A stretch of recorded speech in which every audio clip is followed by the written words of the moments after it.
बिस्मिल्लाहिर्रहमानिर्रहीम। आज का हमारा टॉपिक है रेक्टिफिकेशन। रेक्टिफिकेशन, अगर आप इस वर्ड पे गौर करें तो रेक्टिफिकेशन का जो वर्ड है वो आपको खुद ही बताता है कि ये क्या प्रोसेस है। आपको पता है कि हम अल्टरनेटिंग वोल्टेजेस हमारे घरों में जो वोल्टेज आती है वो अल्टरनेटिंग वोल्टेज होती है। अल्टरनेटिंग वोल्टेज बाज़ औक़ात हमारी कुछ अप्लायंसेस ऐसी होती हैं जो उस अल्टरनेटिंग वोल्टेज पे वर्क नहीं कर सकती, तो ऐसे में हमें उसे डायरेक्ट वोल्टेज में कन्वर्ट करना पड़ता है। डायरेक्ट वोल्टेज में कन्वर्ट करने के लिए जो एक डिवाइस यूज़ होती है उसे आप पावर सप्लाई कहते हैं। पावर सप्लाई के अंदर मुख्तलिफ़ चीज़ें पावर सप्लाई मुख्तलिफ़ चीज़ों का कॉम्बिनेशन है, जिसमें एक डिवाइस जो है वो रेक्टिफायर कहलाती है। रेक्टिफायर जो है वो अल्टरनेटिंग वोल्टेज को डायरेक्ट वोल्टेज में कन्वर्ट करता है। डायोड जो है हम चूँकि ये हमारी जो हम डायोड एप्लीकेशंस डिस्कस कर रहे हैं, तो उसमें जो डायोड है उसका एक पर्पस जो है वो रेक्टिफाई करना भी है। ये वोल्टेज को रेक्टिफाई करता है, उसे यूनी डायरेक्शनल करता है और पल्सेटिंग डीसी में चेंज करता है। हमारे पास हम डायोड्स को यूज़ क्यों करते हैं? क्योंकि डायोड्स की ये एबिलिटी है कि वो किसी एक डायरेक्शन में करंट को फ़्लो करने होने देते हैं और दूसरी डायरेक्शन में करंट को फ़्लो होने से रोक देते हैं। तो डायोड की ये जो एबिलिटी है ये हमें उन्हें रेक्टिफायर बनाने में मदद करती है। यूजुअली हम 2 टाइप्स के रेक्टिफायर्स इस्तेमाल करते हैं। एक को कहा जाता है हाफ वेव रेक्टिफायर और दूसरे को कहा जाता है फुल वेव रेक्टिफायर। आज का हमारा जो टॉपिक है वो बेस करेगा हाफ वेव रेक्टिफायर। जी, यहाँ पे हम डायोड को as half wave rectifier use कर रहे हैं। आप देखें सर्किट में ये एक डायोड है और डायोड को हम पावर सप्लाई से हमने जोड़ा हुआ है। हमने यहाँ से इसको अल्टरनेटिंग पावर दे रहे हैं और दूसरी साइड पे ये एक लोड रेजिस्टेंस अटैच है। ये लोड रेजिस्टेंस जो है यहाँ पे वोल्टेज अपीयर होगी और जितनी भी वोल्टेज अपीयर होगी वो हमारी आउटपुट वोल्टेज होगी। जो यहाँ से पीछे से ये देखिए, ये जो इनपुट पे आप दे रहे हैं ये इनपुट वोल्टेज है और जो लोड के क्रॉस वोल्टेज आप ले रहे हैं वो आउटपुट वोल्टेज है। अब सबसे पहले जब जब हमने स्टार्ट किया तो एट टाइम t0 हमारी जो अल्टरनेटिंग वोल्टेज है ये देखें ये ग्रेजुअली इंक्रीज़ कर रही है। पॉजिटिव हाफ साइकिल है और ग्रेजुअली इंक्रीज़ कर रही है। ये अपनी पीक वैल्यू पे इस वक्त जो वोल्टेज है वो अपनी पीक वैल्यू पे पहुंच गई। अब पीक वैल्यू पे पहुंचने के बाद ये आहिस्ता आहिस्ता डिक्रीज़ कर रही है और t1 टाइम तक ये दोबारा से ज़ीरो हो गई। अब इस दौरान क्या हुआ कि डायोड का ये एंड जो है वो पॉजिटिव रहा, यानी डायोड का एनोड जो है वो पॉजिटिव रहा और डायोड का जो कैथोड है वो नेगेटिव रहा। तो आपको पता है in this condition diode will be forward biased, और जब डायोड फॉरवर्ड बायस्ड होता है तो डायोड करंट को फ्लो करने के लिए अलाउ कर देता है, इसमें से करंट जो है वो फ्लो करेगा। अब अगर हम एक आइडियल डायोड मॉडल यूज़ करें तो डायोड पे फॉरवर्ड वोल्टेज ड्रॉप जो है वो ज़ीरो होगा, यानी डायोड जो है वो एज स्विच इस वक्त काम करेगा। तो फिर जो ये वोल्टेज है, जो इनपुट वोल्टेज है, वो एज इट इज़ कहाँ पे अपीयर होगी? वो सारी की सारी लोड रेजिस्टेंस के अक्रॉस अपीयर होगी।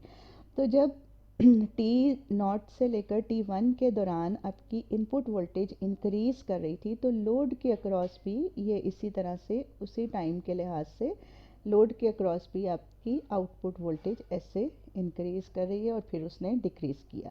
तो एक पॉजिटिव हाफ साइकिल आपको लोड के अक्रॉस जो है वोल्टेज का मिल गया। अब आप देखें कि दूसरी साइड पे अगर आप इसको देखें, अब during the time t1 to t2 आपका नेगेटिव साइकिल आया। ये नेगेटिव साइकिल, जब ये नेगेटिव साइकिल आया तो डायोड का ये एंड नेगेटिव हो गया, यानी डायोड का एनोड नेगेटिव हो गया, डायोड का कैथोड पॉजिटिव हो गया। इन दिस कंडीशन डायोड क्या है, ये रिवर्स बाइस्ड में आ गया। अगर डायोड रिवर्स बाइस्ड में है तो वो कंडक्ट नहीं करेगा, there will be no current. और ये कैसे एक्ट करेगा? ये आइडियल डायोड मॉडल में ये एक ओपन स्विच की तरह एक्ट करेगा और आइडियल डायोड मॉडल में हमने देखा कि अगर डायोड एक ओपन स्विच के तौर पे एक्ट करता है तो जो वोल्टेज होती है वो तमाम की तमाम जो है वो डायोड के एंड पे अपीयर होती है और लोड रेजिस्टेंस पे कोई वोल्टेज अपीयर नहीं होती। तो इसका मतलब है जिस दौरान T1 से T2 तक के टाइम के दौरान आपकी आउटपुट वोल्टेज क्या रही, ज़ीरो, और उस ज़ीरो वोल्टेज को आप इस हॉरिजॉन्टल लाइन से ये डिस्प्ले करेंगे।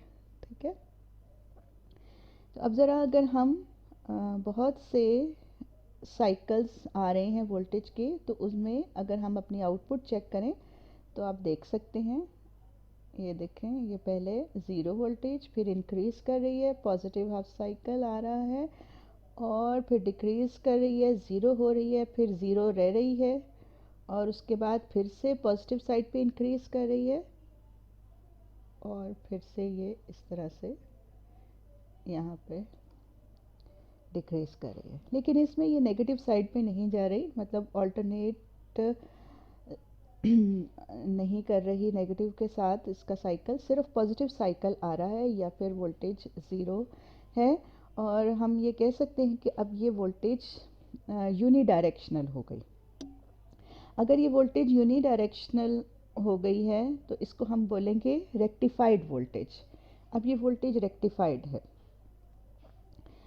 अब ये जो हमें rectified voltage, half wave rectified voltage मिली, तो हमें इसकी एवरेज वैल्यू कैलकुलेट करनी है। एवरेज वैल्यू को आप डीसी भी कहते हैं, वी एवरेज भी कहते हैं।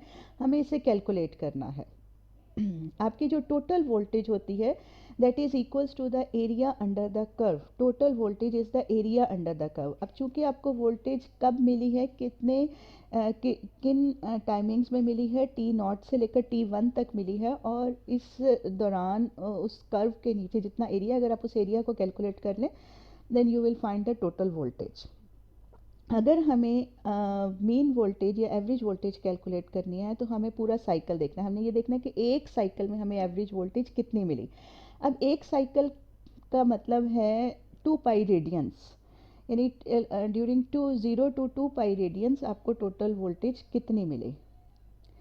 तो उसको करने के लिए आपको टोटल वोल्टेज इस तरह से आप लेंगे कि integral 0 to pi Vp sine omega T D omega T. ये आपकी अल्टरनेटिंग वोल्टेज हो गई। Vp इसमें पीक वैल्यू है, और आपको पता है कि अल्टरनेटिंग वोल्टेज का ये फॉर्मूला होता है। अब ये जो आपका Vp sine omega T D omega T, ये आपको 0 to पाई रेडियंस के दौरान ये वोल्टेज आपको मिली। जब आप चले गए उस इंटरवल में जिसमें पाई टू 2 पाई है, तो आपको ज़ीरो वोल्टेज मिल रही है इन दिस सिचुएशन। तो इस तरह से आपका जो इंटीग्रल है 0 to 2 पाई का, वो ब्रेक करके आपने दो इंटीग्रल्स में उसको बना लिया, और उस तरह से अब आपके पास एक इंटीग्रल तो ज़ीरो हो जाएगा और दूसरे की वैल्यू आप कैलकुलेट कर लेंगे। और ये जो आप 2 पाई 1/2 पाई ले रहे हैं, ये मीन वैल्यू कैलकुलेट करने के लिए ले रहे हैं, क्योंकि आपकी जो total voltage divided by total interval करेंगे तो आपके पास मीन या एवरेज वैल्यू आ जाएगी। तो 1/2 पाई आपका टोटल इंटरवल है। अब आप इसको कैलकुलेट कर रहे हैं। इंटीग्रल आपने कैलकुलेट किया, इंटीग्रल वैसे ही कैलकुलेट करते हैं जैसे आप रूटीन में मैथमेटिक्स में करेंगे। तो आप अल्टीमेटली पहुंच रहे हैं Vp ओवर पाई पे। Vp का मतलब peak value divided by pi, तो ये वैल्यू अप्रॉक्सीमेटली 0.311 ओवर पाई की वैल्यू अगर आप पुट करें तो 0.318 बन रही है, यानी कि तकरीबन 31.8% आपको पीक वैल्यू का 31.8% के इक्वल आपकी एवरेज वैल्यू है in half wave rectifier. Half wave rectifier में अगर आप ये डायग्राम देखें तो इस डायग्राम में ये जो पॉइंट है, ये देखिए, ये वाला, ये आपको पीक वैल्यू शो कर रहा है, और ये वाला जो पॉइंट है ये है 31.8% ऑफ पीक वैल्यू का, और ये पॉइंट आपको दे रहा है, क्या दे रहा है, ये आपको एवरेज वैल्यू दे रहा है। अगर हम अभी हमने जो मॉडल कंसिडर किया वो डायोड का आइडियल मॉडल था, उसमें हम पोटेंशियल बैरियर को कंसिडर नहीं कर रहे थे। लेकिन अगर हम प्रैक्टिकल डायोड मॉडल लें तो हमें पोटेंशियल बैरियर कंसिडर करना पड़ता है। पोटेंशियल बैरियर में आपको पता है कि डायोड जो है उसका पोटेंशियल, अगर सिलिकॉन का डायोड है तो उसका पोटेंशियल बैरियर कितना होता है, 0.7 वोल्ट होता है। तो आपने अब जब डायोड कंडक्ट करेगा during conduction, during forward biasing, तो डायोड के अक्रॉस जो है वो फॉरवर्ड वोल्टेज वी एफ वो ज़ीरो नहीं होगी बल्कि 0.7 वोल्ट होगी। तो ड्यूरिंग ये देखें, during positive half cycle diode जो है वो कंडक्ट करेगा, और डायोड कंडक्ट करेगा और उसके अक्रॉस जो पोटेंशियल का ड्रॉप है वो 0.7 वोल्ट होगा। तो टोटल वोल्टेज में से 0.7 वोल्ट तो डायोड ने ले ली, तो फिर बाकी की जितनी वोल्टेज है वो आपके इस लोड के अक्रॉस जो है वो अपीयर हो जाएगी। लोड के अक्रॉस जो जितनी वोल्टेज अपीयर होगी उसको आप वी आउट कहेंगे। तो अब जो आपकी वी आउट है वो क्या बनेगी, वो वी आउट में से जितनी वी आउट है उसमें से 0.7 जो है वो माइनस हो जाएगा। तो अगर आप पीक वैल्यू की बात करें तो अब पीक वैल्यू पहले से कम हो जाएगी। पहले पीक वैल्यू थी V P out is equals to V P in, यानी आउटपुट वोल्टेज की पीक वैल्यू उतनी ही थी जितनी इनपुट वोल्टेज की पीक वैल्यू थी। लेकिन अब आउटपुट वोल्टेज की पीक वैल्यू जो है वो इक्वल होगी V P in minus 0.7 volt, यानी थोड़ा सा रिड्यूस कर देगी, उसमें से 0.7 वोल्ट जो हैं वो कम हो जाएंगे। ये है बैरियर पोटेंशियल का इफेक्ट। फिर एक और पैरामीटर आ जाता है जिसको कहते हैं peak inverse voltage, P I V. Peak inverse voltage जो है that is always equals to the peak value of the inverse voltage, it is equals to the peak value of the inverse voltage. यानी जिस दौरान inverse diode जो है वो inverse biased होता है तो जितनी वोल्टेज उसके टर्मिनल्स पे अपीयर होती है वो उसकी पीक इन्वर्स वोल्टेज होती है। जब तो डायोड फॉरवर्ड बायस्ड है तो अगर आइडियल है तो उसके क्रॉस पोटेंशियल का ड्रॉप ज़ीरो होगा, लेकिन अगर वो कंप्लीट डायोड मॉडल ले रहे हैं, प्रैक्टिकल डायोड मॉडल ले रहे हैं, तो उसके क्रॉस जो है पोटेंशियल अपीयर होगा 0.7 वोल्ट। लेकिन डायोड का जो भी मॉडल लें, जब आप उसको रिवर्स बाइस्ड होता है, जब डायोड रिवर्स बाइस्ड होता है तो वो एक ओपन स्विच की तरह एक्ट करता है। तो डायोड जब एक ओपन स्विच की तरह एक्ट करता है तो उसके अक्रॉस जितनी वोल्टेज अपीयर हो रही है वो उसकी पीक इनवर्स वोल्टेज कहलाती है। तो जब भी हम इनपुट देते हैं, इनपुट को हमें डायोड के साथ जब भी हम इनपुट अटैच करते हैं तो हमें यह ध्यान रखना पड़ता है कि वो इन डायोड की जो पीक इनवर्स वोल्टेज की वैल्यू है वो उस इनपुट वोल्टेज से उसकी वैल्यू ज़रा ज़्यादा हो, ताकि डायोड जो है वो पीक इनवर्स वोल्टेज जो उस टाइम पे अपीयर होगी जब वो रिवर्स बायस में होगा तो वो डायोड उसको विथस्टैंड कर सके, वो उसे बर्दाश्त कर सके, अदरवाइज़ वो डैमेज हो जाएगा। अच्छा जी, अब इसमें एक और पैरामीटर आ गया जिसको आप कहते हैं root mean square value. Root mean square value को वी आर एम एस से आप जाहिर करते हैं। ये वोल्टेज की स्क्वायर्ड वैल्यू का मीन लेके उसका स्क्वायर रूट लेते हैं तो ये रूट मीन स्क्वायर वैल्यू बन जाती है। इसके लिए जो फॉर्मूला अप्लाई होगा वो ये होगा कि आपकी जो वोल्टेज है V P sine omega T, इसका आपने स्क्वायर किया और उस स्केयर का फिर आपने मीन लिया। मीन लेने के लिए आप वही फार्मूला अप्लाई करेंगे, integral 0 to 2 pi divided by 2 pi. ये आपने इसका स्केयर्ड वैल्यूज़ का मीन ले लिया। अब आप इसका स्केयर रूट ले लें और आप जब इसको कैलकुलेट करेंगे तो वैल्यू आएगी वी पी ओवर 2। ये आपके लिए एक एक्सरसाइज के तौर पे मैं छोड़ रही हूँ, ये आपने इसको इंटीग्रल को सॉल्व करके ये वैल्यू आपने खुद डिराइव करनी है।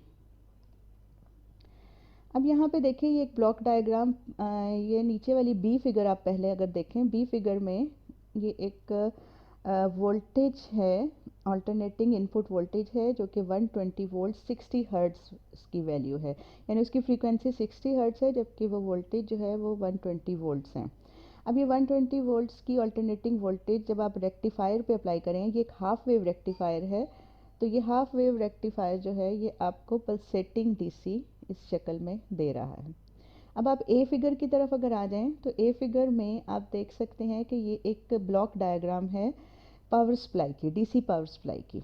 आप ऑल्टरनेटिंग इनपुट के तौर पे दे रहे हैं, वो ऑल्टरनेटिंग सबसे पहले प्रोवाइड हो रही है ट्रांसफार्मर को। ट्रांसफार्मर किस लिए यूज़ किया है, आप इस वोल्टेज को स्टेप अप या स्टेप डाउन करेंगे अकॉर्डिंग टू द कंडीशन। आपको यूजुअली ये स्टेप डाउन ट्रांसफार्मर्स यूज़ होते हैं और स्टेप डाउन करने के बाद वो वोल्टेज जो है वो रेक्टिफायर पे को दे दी जाती है। रेक्टिफायर जो है वो उसको यूनी डायरेक्शनल वोल्टेज में चेंज करता है, और उस करने के बाद लेकिन ये स्टिल पल्सेटिंग है। पल्सेटिंग का मतलब कि इसमें पल्सेस हैं, ये वेरिएशन है, value magnitude of the voltage जो है वो स्टिल वेरी करता है।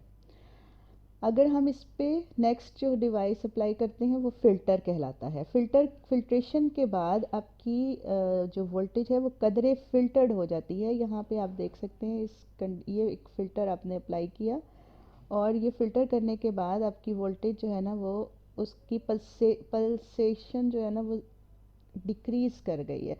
उसकी वेरिएशंस जो हैं वो अब कम हो गई हैं, वो कदरे स्मूथ में चेंज हो गई है, कदर स्मूथ हो गई है।